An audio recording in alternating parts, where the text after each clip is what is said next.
Wyduck here, welcoming you to a game on Shir Vestige. This time it's from the Asus Summer 2013 edition in the Group D bracket. And in this best of 5 series, we've got two very good players. So let's introduce them. In the top right, spawning as the Red Zerg, representing the United States of America and Team Millennium, we've got Goswser. And his opponent, coming from Spain and representing Mouse Sports, spawning as the Blue Terran, we've got Lucifron.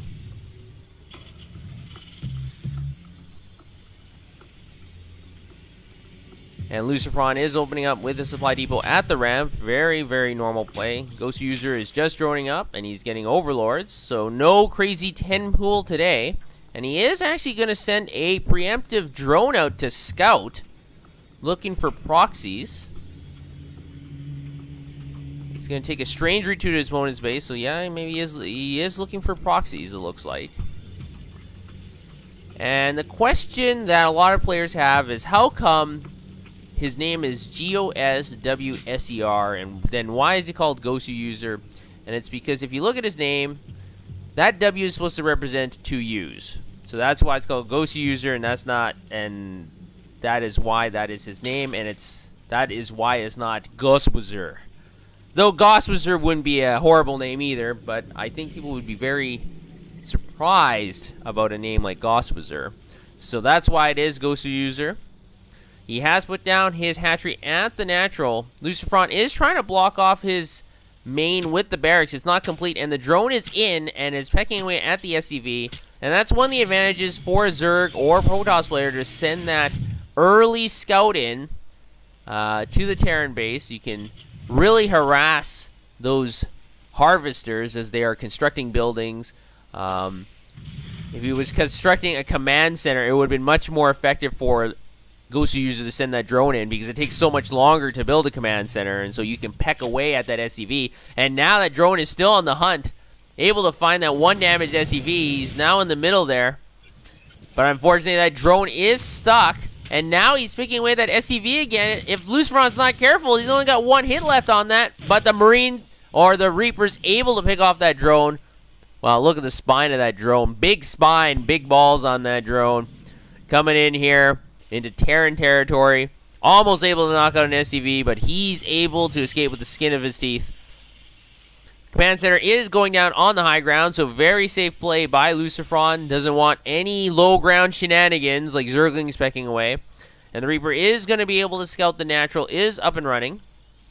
And he's just going to jump over. I love that animation. He's going to jump over that hill. And now he's going to have some collateral damage dealt to those drones. And the Reaper is going to jump down as he's able to see those 2 Zerglings in hot pursuit. Able to pick off one. The second one is under a barrage of bullets. And without Zergling speed, that Reaper is going to have a lot of easy rain. The Queens do help considerably, but look, these Zerglings off a creep are just easy pickings. And it's a very tough decision for Goswser, simply because he is off the creep, so the Zerglings are in danger. If he pulls the Queen to try and protect them, the Queen is very slow as well, and see, every time the Queen gets off the creep, he's immediately pulled back. So Goswser doesn't have a lot of viable options. The Reapers are just poking in every second of every single day that they're alive, and 2 Hellions are coming in behind this. The Roach Warren is completed, so now these Reapers are going to be basically chump change. They're not going to be able to do anything other than scout for another few seconds. And there we go. Lucifron's able to scout the Roach Warren. He knows exactly what is coming. The production of Hellions are not that useful against Roaches. And the bunker is going to go up, down at the natural. So wise move by Lucifron. Sees the Roach Warren and he knows what's coming. Unfortunately, he doesn't have a lot of units other than Hellions. He's got 4 Hellions and a Reaper, and that's not going to work against 8 Roaches. The Roaches are going to be able to eat that very quickly. And that bunker is not even complete, but there's only one Marauder in the main. And I'm not even sure if that bunker will complete. No, the SCV is picked off. The roaches are waddling into the main. The supply depots are up. So Lucifron is going to have to focus on at least one of these supply depots. And unfortunately for Lucifron, they're now in. The SCVs have been pulled off the line. They are blocking the roaches from going further into the base. The mine was not microed. And now both of the mines were destroyed for nothing. And the roaches are now back into the main of Lucifron, picking away at that non-completed bunker. The Marauders are firing from the high ground. And Marauders are very good against roaches. Another SCV goes down. So at this point, quite a few SCVs have been destroyed. 5 SCVs have been destroyed. The Marauders are kiting, and now the 2 damaged Marauders. Oh no, only one was able to micro away.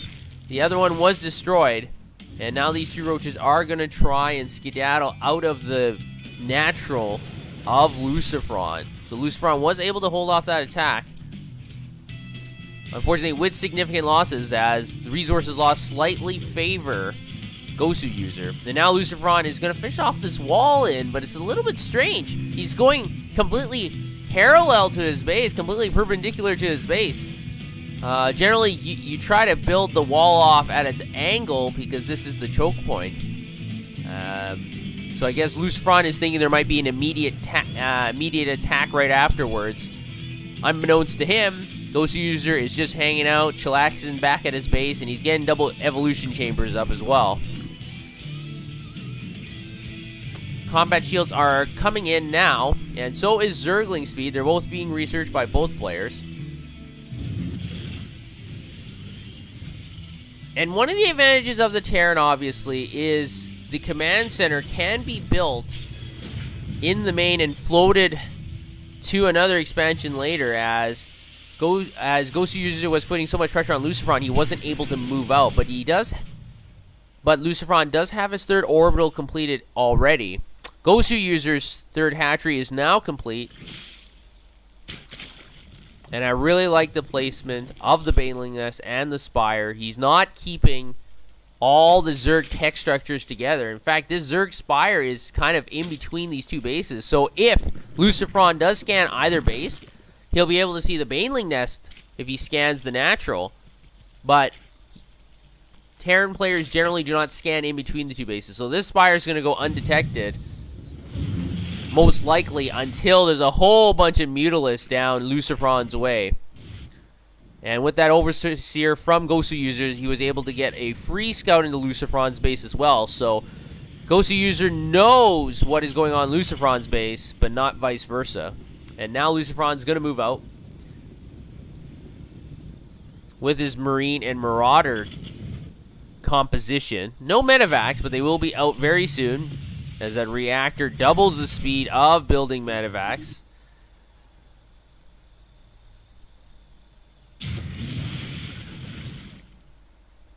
Able to destroy a few Zerglings at that North Zelnaga tower, and Goswser is so intelligent, he already knows that Lucifron needs to put down his command center, but Lucifron is smart too. He stims Marines, able to pick off that Zergling, and he's going to be able to land that command center. And now Goswser's 3rd is under attack. The drones are under fire. 2 drones have been picked off, and here come the Mutalisks, Zerglings, Roaches, and Banelings. Good splits by Lucifron. The Banelings do not get good connections. One good connection, they're able to down 3 Marines, but the Marines are still here poking away, and they're going to have to retreat and boost away in that medevac.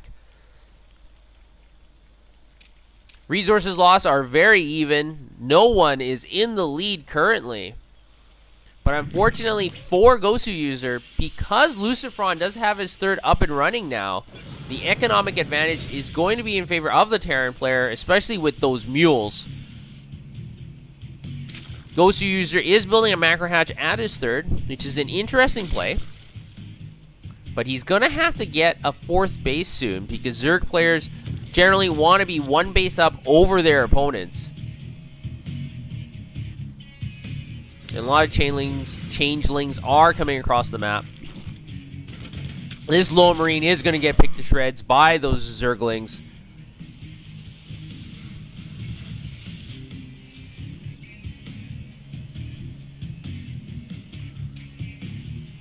And with both players researching 2-2, no one has an upgrade advantage. But this lone and empty bunker is not going to do anything. These missile turrets are not yet completed, so they're going to get picked apart by the Mutalisk. Good pick-off by Goswser. But there are 2 missile turrets here, and now the Mutalisk are going to have to skitter away. And they'll have to regenerate quickly, albeit. And the 4th of Goswser has been immediately detected by the mines of Lucifron. Lucifron's just going to stim in here with his big batch of Marines. He's going to be able to take down that hatchery. No cancel, so lots of resources lost. Scan goes down in the 3rd. The Banelings are morphing in behind this, but they're not yet completed. And the Marines are just walking in here unopposed, able to target down that macro hatch. Goswser has no reply. Finally, the Zerglings are streaming in here. The mines are getting big hits on both Zergling and Terrans alike, and Lucifron's army has been shredded apart by friendly fire and Zerglings, and now Goswser has built a 20 supply lead, and now it's time for the counterattack, it looks like. We've got the Zerglings streaming in here. Unfortunately, there's nothing behind this, and Lucifron is going to stim and pick off all these Zerglings. So a small victory for Lucifron, and Goswser is going to pull back temporarily. He is getting his 4th back up and running. And Lucifron is rebuilding those 2 missile turrets he lost at his 3rd. And a whole bunch of barracks are going down. And you have to remember here, Lucifron does have 2-2 completed. Goswser only has 2-1 completed currently. The Carapace upgrade is going to follow suit very quickly here. In about 20 seconds or so, it will be complete. Lucifron has planted so many mines between his 3rd and his 2nd. As he's guessing that Goswser is going to try and attack that part of the map, and he is right. The bunker goes down unopposed. The Marines are streaming in here, stimming, and that's going to scare away the Zerglings and Banelings. At the same time, there is a counterattack at Goswser's 4th. It's not yet completed. Is he going to get the cancel, or is it just going to go down like last time and lose all 300 resources? No cancel once again. The Zerglings are streaming here. I'm going to be able to pick apart this group. And another engagement over down at the south side of the map. Lucifron was able to hold off Goswser. Supplies are nearly maxed for both players. 181 for Goswser, 169 for Lucifron. And this game is very close. Lucifron is hurting for gas. He has less than 100 gas. And Goswser is going to put down his 4th again.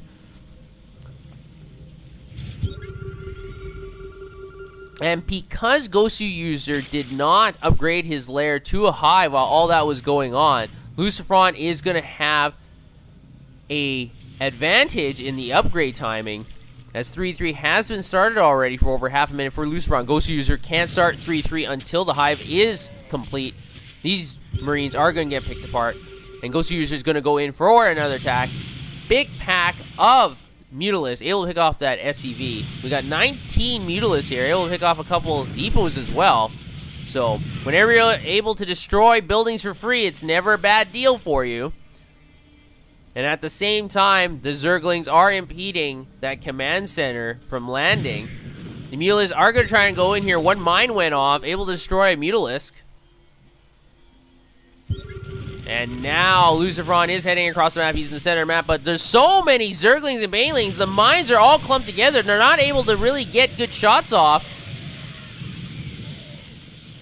And Lucifron's going to have to withdraw from here. At the same time, the Mutalisks are withdrawing from the left side of the map. Great Baneling connection, able to down 5 Marines. All these Widow mines are now going to get picked apart to shreds. And that's one of the weaknesses of the Widow mines. If you bunch them up, they all activate on a few units, and then they're all on cooldown. And Lucifron is going to have to escape with his 4th. At the same time, there is a drop in the main. The Marines are getting shredded. And the Ultralisk Cavern is going down, so Lucifron is able to detect that with his medevac, I think. Yes, he's able to see a building being constructed. He's finally able to plant down his 4th. At the same time, Goswser has his 4th as well, so the economic advantage will still probably go to the Terran player. But now Goswser has something to say about it. He's sending in all his Zerglings, and there's so many Banelings behind this as well. The splits are going on, but the Banelings are still getting very good connections. The Marines and Marauders are stimming like crazy, but there's still so many Banelings rolling in behind this. they're getting connections, but they're getting connections on Banelings or on Marauders, so that's not good. But this Planetary Fortress is going to help out quite a bit, but there's a whole bunch of Mutalisks left here, and Planetary Fortresses cannot hit air units. These mines are going to go down. Lucifron has to get some Marines here. Without the Marines, these Mutalisks are just going to be unopposed. They're just going to sending those bouncing glaive worms all day. And Goswser elects to run away for a bit. He's going to regroup himself, as his entire ground army has been destroyed. And Mutalisks are not very good by themselves. We've got a huge Marine and Marauder contingent marching into the fort of Goswser. This queen is getting fired down on heavily. The Zerglings are rushing in here. And with all these Ultralisks behind as well, it'll be very difficult for these Marines to be able to do very much. They're going to kite the best that they can and pull all the Ultralisks into the Widow Mines. Lucifron able to pick off 2 Ultralisks and is still kiting away, but there's no Medivacs healing this group, and so every stim does a lot of damage. One Baneling connection is able to kill 4 units. Another Ultralisk is able to fall. And we got kind of a pincher attack with the Ultralisks to the north and the Mutalisks to the west. But Goswser is going to flee, and Lucifron is going to regroup and head back into Goswser's fourth. And this is one of the advantages, because this area is a little tight, and so it's very difficult for the Zerglings and Ultralisks to get a good surround or concave. And so Lucifron is going to engage here, going to plant down all those mines. The mines do go off. A majority of them are destroyed, but oh, that was a good mine hit. Able to destroy 10 Zerglings. And now the Terran Armada is marching in here again. There are no mines to protect them. Able to destroy 1 Ultralisk. 3 Ultralisks are coming in. And great pickup by Lucifron with the Medivacs. And he's just going to boost away. He says, nuts to you. I'm not going to fight you. I'm just going to run away in the air, and you can do nothing about it.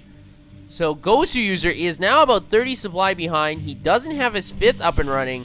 And like I mentioned before, Zergs do need an additional base over their opponents to do well. And with the bases even, and with all those mules, Lucifron is just going to power away economically. The mine gets a great connection, able to destroy 13 Zerglings. Another great hit by the mines, able to kill so many Banelings. And these Ultralisks don't know if they're coming or going. They keep going back and forth, and they're just getting picked apart by this kiting Terran Armada. And once again, the Ultralisks are fleeing, and they have no Zerglings or Banelings accompanying them, and that's a very bad combination. And unfortunately, the weakness of this Zer composition is that you need fungal growths to go down to trap all these units, and then the splash damage of those Kaiser blades can get to work. But if the Terran army is just going to keep stimming and kiting away, these Ultralisks can do nothing.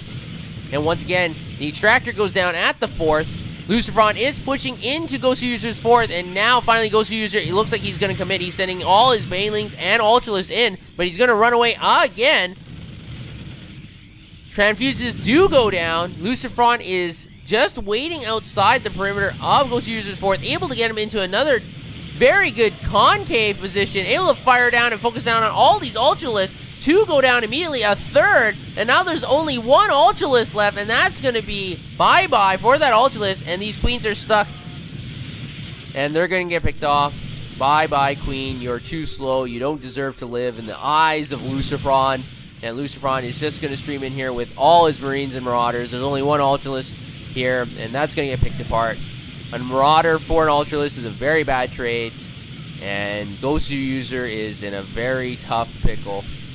The drones are being pulled off the line. They're going to try and fight back, but obviously stimmed bio is very, very good against drones. And Goswser GG's. Not able to hold his 4th.